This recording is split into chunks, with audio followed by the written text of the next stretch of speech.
You might be ruining your illustrations and not even knowing it. Bad design can turn great illustrations into a hot mess and potentially make art directors vomit. Nobody wants that. In this video, I'm going to go over some basic design principles to keep your work looking good. I've taught illustration classes as an adjunct professor for many years. I've noticed that a basic understanding of design and typography is severely lacking in most cases. You may think this isn't you, and before you click off of this video, just hear me out for a second. A lot of illustrators think that they can design. There's this sort of mentality that, like, if I can draw, obviously I can design. It's just a bunch of words. And this usually isn't the case. You might also be saying, who cares? My illustrations don't have words. Fair enough, but what about your website or promo materials? I've seen some great illustrators make their work look like hot garbage because of bad design. Maybe you're looking at me right now and you're saying, who cares about design? They're hiring me for illustration. They're just going to be looking at my illustration work. The problem is bad design is very distracting, and it's especially distracting to a certain kind of people. Do you know who those people are? The kind of people who typically hire illustrators, designers, and art directors. I'm sure you know some designers, and if so, it's inevitable that you've heard them complain about bad design. They can't help themselves. And you know how I know this is true? Because it's me. I went to school for graphic design, and I worked as a graphic designer for about 5 years before I accidentally became an illustrator. When designers and art directors see illustration presented with bad design, they can't see past it. Oftentimes they'll interpret bad design as a sign that you don't care about the details. And that's not a kind of person that they want to work with or hire. And I'm not saying if you have bad design in your work, it means you don't care. You just may not know. But again, designers and art directors have a special kind of brain where they're like, how could you not care about good design? Good design is everything! Another thing to remember is that art directors get a lot of promo materials from illustrators. Just tons and tons of promo materials from illustrators who want to get hired to do illustrations. They don't have a lot of time. I know when I was a designer, I got lots of promo materials. You would sort of look for a reason to just toss it in the trash so that you didn't have to comb through all of it, because you literally couldn't comb through all of them. So you needed some sort of weeding process. So if I got something, looked at it, and there was some bad type on there, or, you know, anything like that in terms of bad design, it would be an excuse to throw it in the trash. I know that sounds harsh, but there's not enough time to look at all the different things that come. The work could have been great. I could have missed out on some great illustration, but the design was bad, and I just assumed that it wasn't good because there was bad design. The good news is you don't need full-on design education to just create some clean, supportive typography to go along with your work. You just need to know some basic principles, and that's what we're going to go over in this video. Think about the goal of your promo materials or your website or whatever. It's to show off your work and make it look as good as possible. So your goal with any other information or design elements is to keep it very secondary and let your work be the focal point. That's the star of the show.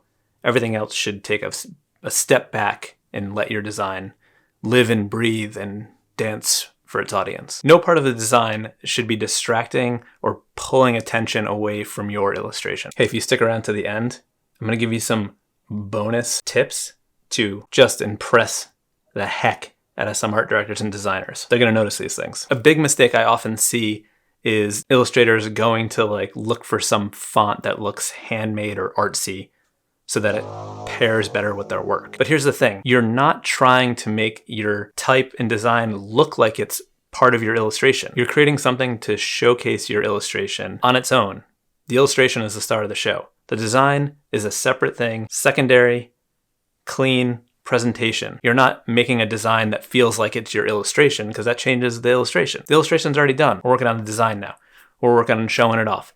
Working on getting it out there in front of people who want to hire you. So close defont.com. You don't need any of those fonts. You don't need to download fonts. You got plenty of good fonts on your computer to use for this application. Okay, let's get a little nerdy and talk typography. So what actually is typography? Basically, it's the art of selecting and arranging type within a composition. Using type thoughtfully is crucial to not making your illustrations look amateur. Organizing text within a composition is one of the most basic challenges of good design. Good typography helps the viewer navigate the content, figuring out what to read first and what to read next. In most cases, the type within a body of text should be treated the same so that it appears coherent and consistent. Good typography provides a way into and a way out of information by breaking it up into pieces. This can include offering shortcuts and different ways to the information, like, bullet points or call out quotes or different things so that you can find main points without having to read the entire thing. Which brings me to visual hierarchy. Typographic hierarchy provides a visual organization system showing what's most important and everything else. For simple, clean design, avoid using more than 3 levels of visual hierarchy. So that would be 1, the most important thing, 2, what's secondary, and then everything else. I think this is a design principle that also translates very well into illustration. When you're thinking about a composition or a piece that you're creating, the visual hierarchy is really important. And I think more than 3 levels of hierarchy can become too many, sort of lose the focus of the piece. In typography, the different levels of hierarchy can be distinguished by different cues. These cues could be spatial, which can include like indents or line spacing or word spacing, letter spacing, or they can be graphic, which could be like size, the weight of the typeface, whether it's bold or thin or italic or different color. There's infinite variations. A good tip is to avoid using more than 3 cues for one level of visual hierarchy. All right, let's talk about typefaces for a minute. There's 2 main types, get it? There's serif and sans serif. Serif refers to fonts and typefaces that have the little feet on them. Serif typefaces make reading long passages of text much easier because it helps guide your eye across the different lines. If you pick up any book, like a novel or anything like that, where there's a lot of text, in nearly all cases, there'll be a serif typeface. Sans serif has no feet. Sans serif, no feet. Sans serif is great for shorter settings, captions, anytime something needs to be small or recognized quickly. Although it's easier to read a long body of text in serif typeface, it's easier to read a single word or phrase in sans serif because you can recognize the characters more quickly. So next time you're out in the world and you see a road sign, it's almost always going to be in a sans serif typeface because it's easier to see as you're traveling by or glancing at it like that. They're also easier to read at small sizes, which can be good if you're doing captions on your illustration work or something like that. Hey, is this helpful to you? If so, can you just go and give me a like real quick? It's really helpful since my channel's just starting, and the more you like it, the more other people will get suggested this content. Let's talk about kerning. I'm sure you've heard the word kerning before. People like to use the word kerning. An important thing to remember is design is just as much about the empty space in a composition as it is about the things in the composition, like the type in letter forms. So when setting type, the space around the letters and between the letters is just as important as the shape of the letters themselves. So this is where kerning comes into play. As you make your type bigger, the space between the letters increases. Sometimes as type gets really big, the spacing can need some fine tuning because it starts to separate between different letters, just as a nature of how different letters pair with each other.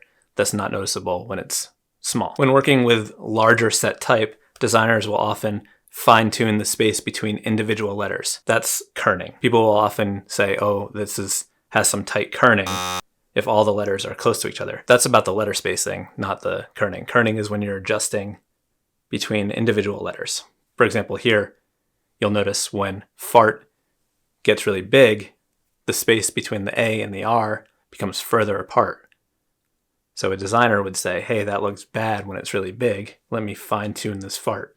So they would highlight the A and pull the RT over a little bit until it looks just right. There's one very, very important thing that I want you to take away from this video. There's only one space after a period. One space. You may think I'm wrong. You may have a hard time switching because maybe you've been doing it this way your whole life. Maybe this is the way you were taught. Most of us were taught this way.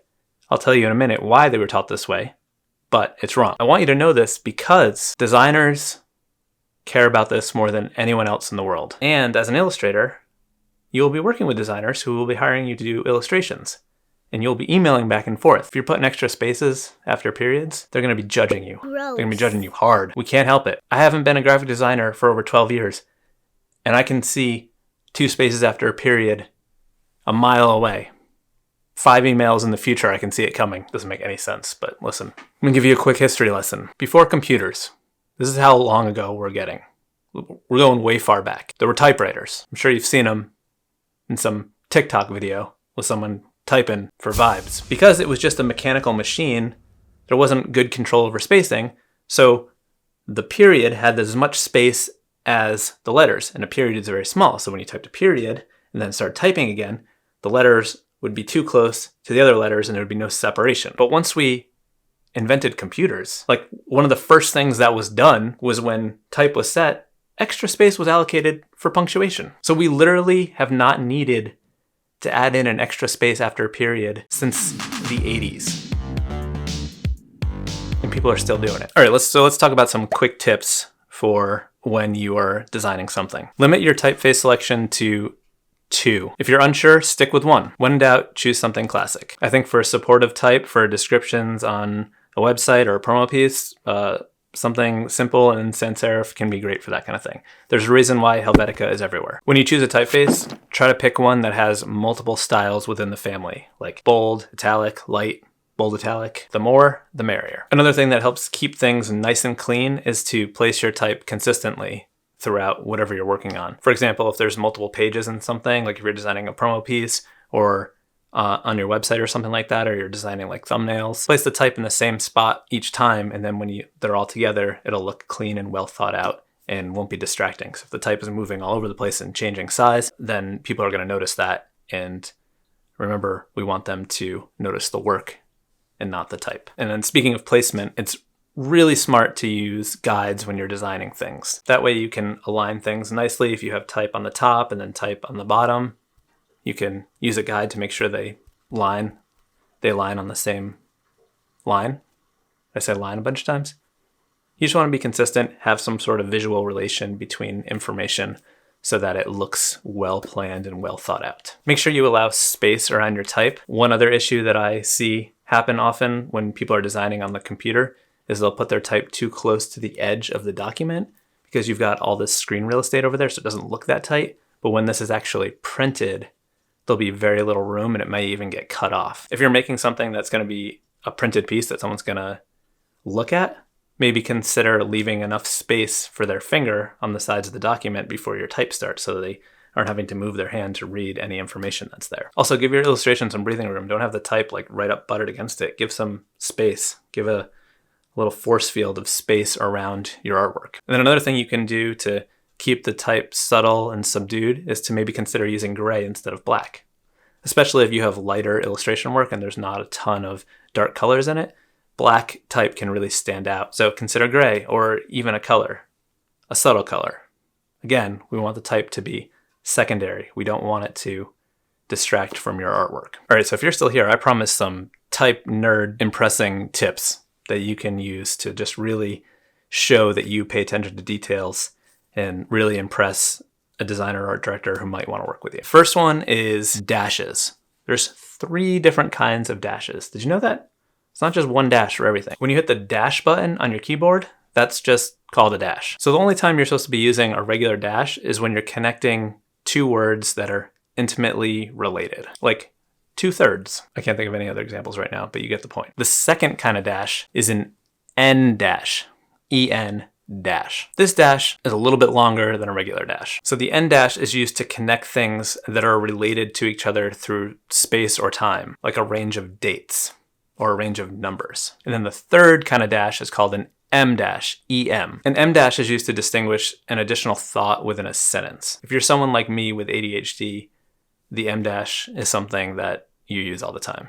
You can't make it through one sentence without a side note within that sentence. So you may be thinking, that's all fine and dandy, but I only see one dash button on the keyboard. Well, you got a key command for these things. On a Mac, because that's all I know. I don't know how to do this on Windows, but Google can help you. An en dash is just option dash, and then an em dash is option shift dash. There's a couple mnemonic devices that I use to remember this stuff. I don't know if mnemonic is the word, but listen, just go with me for a second here. There's 3. Dash, en dash, em dash. The en dash is the shortest one, and that's the easiest one to type when you just hit the dash button. So it takes the least amount of time. The en dash, a little bit longer, takes a little bit longer because you got to hold option and dash. Third one is the em dash. This one is the longest of them all. For this one, you got to hit option shift and dash. You want some more mnemonic devices to remember this? The en dash is en. En numbers, and this shows a range of things like numbers. The em dash, this one is clear as day to me, but when I tell people it, they think I'm crazy. If you're saying a sentence and then there's a side note, it's almost like, when you say it's like a pause to say something else. And it's like em. You get it, right? Let's do one more. Now this is one that I just love to see. When I see this in someone's work, I know they care about the details. So what is this wonderful thing I'm talking about? It's called hanging punctuation. So if you notice in this example, when a line starts with a quote, it gets pushed in because of those stupid quotation marks. That clean edge is ruined. So what a good designer will do is they will hang the punctuation by pushing the quotation marks out into the margins so that the text can maintain that strong, clean line. Now, in the past, this was sort of complicated. You had to use the different paragraph alignment settings and use like negative thing for the punctuation.